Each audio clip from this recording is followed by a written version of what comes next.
Halo, Shalom saudara. Amsal kita hari ini dari pasal 11 ayat 18. Orang fasik membuat laba yang sia-sia, tetapi siapa menabur kebenaran mendapat pahala yang tetap. Oh saudara, sungguh tanpa hubungan yang benar dengan Tuhan ya, yaitu kita menjadikan Tuhan sebagai tujuan dan firman-Nya sebagai panduan dan ukuran hidup, segala kekayaan keberhasilan di dunia ini yang bisa kita capai, kata Amsal, itu akan menjadi laba yang sia-sia. Kata sia-sia dalam bahasa Ibrani itu seker. Itu artinya tidak nyata. Loh, kenapa bisa begitu? Begini, kuasa kekayaan dan pencapaian itu terletak pada kemampuannya untuk meyakinkan kita, memperdaya kita, bahwa dia bisa menyediakan lebih dari yang sebenarnya bisa dia berikan. Nah, misalnya kayak begini, umumkan ya kita berpikir ya, kalau seandainya aku punya lebih banyak uang, aku pasti hidupnya akan lebih damai. Dan hidup ini pasti akan lebih enteng. Masalah pasti ketinggal sedikit.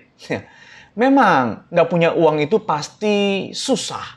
Dan kalau kita punya uang lebih, itu memang memberi kita keleluasaan dan kemampuan tertentu ya secara ekonomi. Tapi imajinasinya kan, kita ini sering melampaui itu kan. Kita mikirnya uang itu selalu sejalan setara dengan kebahagiaan dan kedamaian. Karena itu saudara, solusi atas tipu daya kuasa harta dan pencapaian sesungguhnya adalah dengan kita melihat dan menyadari bahwa kekayaanku, kursnya itu bukan rupiah atau dolar, melainkan adalah Yesus Kristus.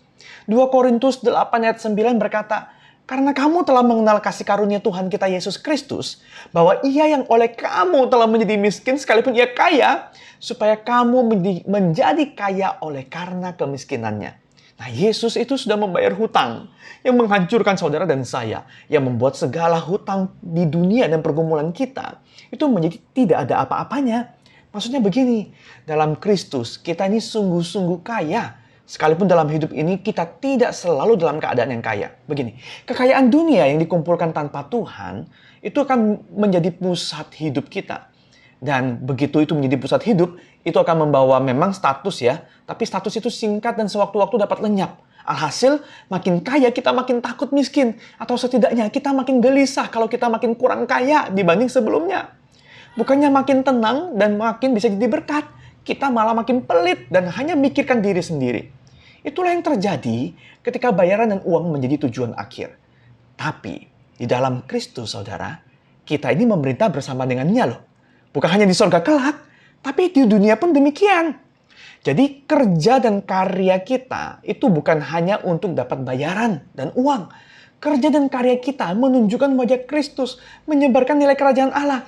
Sehingga orang kalau melihat kita bukan takjub dengan kekayaan dan kemampuan kita, tapi pada kepribadian kita yang mana Yesus tampak di sana.